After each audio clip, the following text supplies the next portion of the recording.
It's John Lee here. I'm going to show you how to repair your Aqua adapter. The most common thing that goes wrong is the spring comes off in the cap from the top. First thing you want to do is remove your gooseneck. You'll need a pair of needle nose pliers. Take the new spring, hook it in the eyelet, press it in.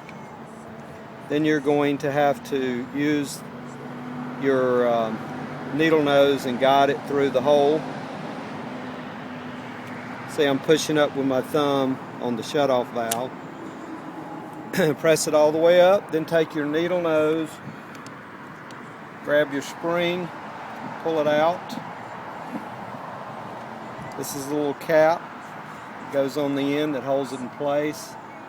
It has an eyelet. I'm going to hook it through the eyelet. It's not a real easy task.